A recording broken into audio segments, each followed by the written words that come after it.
Well, shooters and reloaders and Three Circles passengers and members, it's Fortune Cookie 45 LC coming to you from the Hot Lead Zone. And I just did a video book on reloading the 454 Casull and also the Freedom Arms Model 83 high quality revolver. So that book has 10 chapters in it. And you might wonder, how can you have so much information to share on reloading the 454 Casull? Because after all, when you reload the 454 Casull, it's just like reloading 44 Magnum or 41 Magnum or 357 Magnum, right? It's the same kind of reloading you're doing. So what's the big deal that you need to do a 10-chapter book on the 454 Casull? Well, a question could be asked, among these four calibers, which one would you take a little more care in reloading, and why? Might it be that one of these has 65,000 psi chamber pressure, whereas these have 35,000 psi? So you got 30,000, almost double the chamber pressure. Is that a good reason to take a little more care in reloading this one? Or what about you need the utmost in reliability with this one because you might be using it to defend against grizzly bears or something like that, against animals that want to tear you apart. And therefore you might want to take a little extra care in reloading these.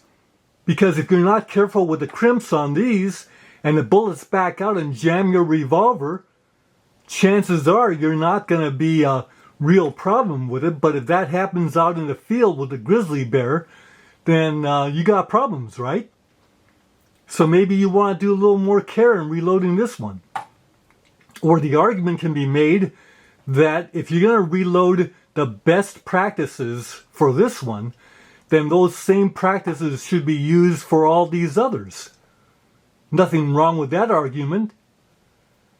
So anyway, let's go ahead and look at reloading for the 454 Casull and in this video, and just kind of do a little touch some of the high points on that. Now, even though the outside dimension of the new Starline brass is 0.475, which is smaller than the maximum of 0.478 in the Hornady manual, you would think we don't have to resize these cases. Because of the high performance for the 454 Casull, we're going to go ahead and resize these using the Redding full body die. This one is not a carbide die. It will actually go ahead and resize with a steel die, which lets it resize the entire case to a custom shape instead of a cylinder by the carbide ring. When you use a carbide ring onto the case, you get a cylinder. We'll find out if the custom steel die of the Redding gives us a different shape of the case afterwards. But we'll go ahead and size it with the Redding full sizing die. We're going to use the Lyman M die, which is appropriate for the 454 Casull. Then we're going to use the Hornady bullet seating die, which is an inline die that has the sleeve, as you see.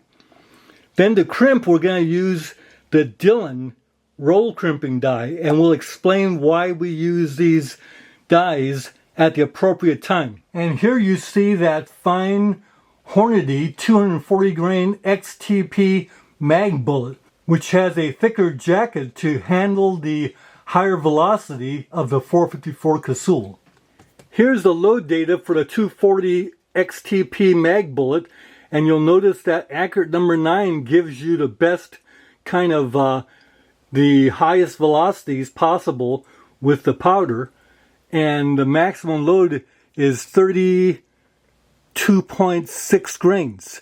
And the starting load is 29.4 grains. So we'll go with this loading data.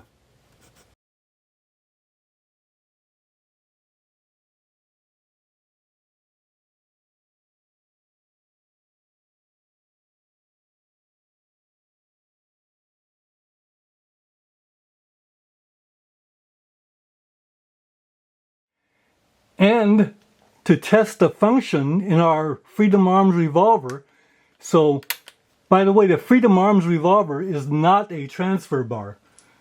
So it's really a 4-shooter. But notice the ammo just snicks right in. Try doing this with the camera in the way.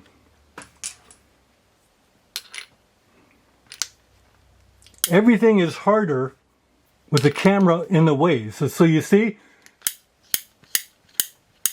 the gun functions fine, and the rounds just fall right out. As you see, there are the 4. We'll safety check it. 5 chambers. We'll see you at the range. Bye for now.